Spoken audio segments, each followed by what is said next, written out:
Pals, how are you doing? It is the showstopper, Mr. Leopard, and today I am here to give you the very final prediction of the 2022 elections. And I dare say that as much as political scientists say that a day in politics is too long, and therefore they will say my 6 months prediction is far-fetched on the 2nd of February 2022, I'm here to dare you as a guru that except an act of God is involved in the equation, my prediction is going to stand on the 9th, 10th, 11th, and 12th of August 2022.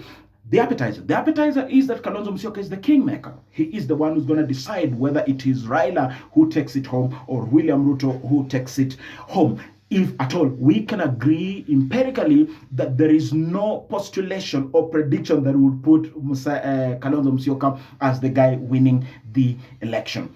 But Kalonzo can decide that William Ruto wins or Raila wins. It is Kalonzo Musyoka who is going to decide whether we go to a runoff or we finish this round one. Having finished with the appetizer, let me give you the main cause and the reason as to why I say that. I'm going to use two faculties, and I will use the frontier of communications and the frontier of psychology. Communications experts will tell you about body language as a tool available to us to be able to decipher the thoughts of a person, the patterns of a person, and the likelihood that this person will behave in this manner, act in this manner, or prefers these direction as opposed to the other based on the body language and how he is conducting himself using his body, all the faculties and the parameters of the body language. And so I want to go much further into psychology to explain the body language. Now, I want to explain the subconscious of a person. The subconscious of a person is the real and the true person when they are faced with danger, when they are faced with immense pressure,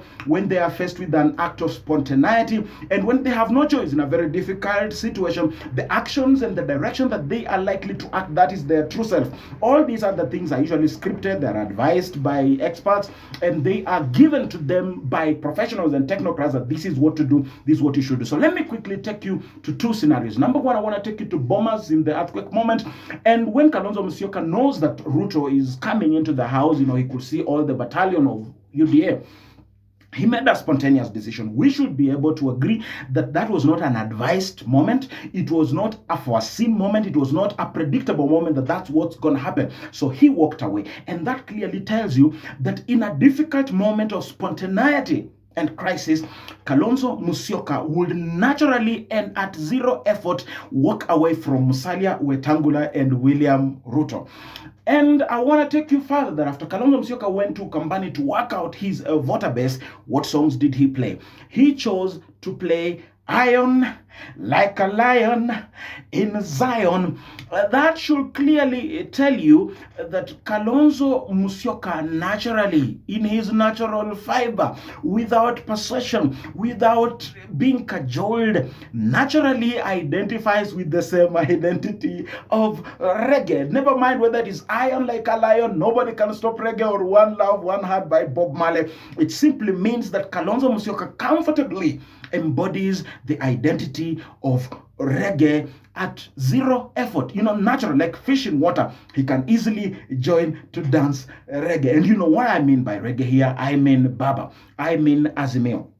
And so, like I have already said, that those two premises are actually an explanation not only of the body language, but the subconscious man of Kalonzo Musyoka, that he would naturally, at zero effort, he will not need help. He will not need support. He will not need the world to be with him to walk away from Wetangula, Musalia, and Ruto, at least for now.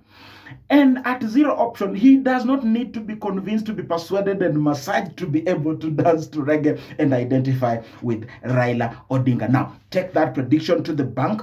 That's what Kalonzo will do. But I could give a rider and say that after all the other senior players in Ukambani politics, which is Kivuta Kibwana, Dr. Alfred Mutua, and Charity Ngilu of the 3 counties of Ukambani, have already pledged allegiance to Baba. So Kalonzo has absolutely nothing to lose but everything to gain should he join Azimio, as opposed to drawing a new paradigm to join UDA and William Ruto. That's my prediction. Take it to the bank. And unless an act of God is involved, it is what it is, says the showstopper, Mr. Leopard.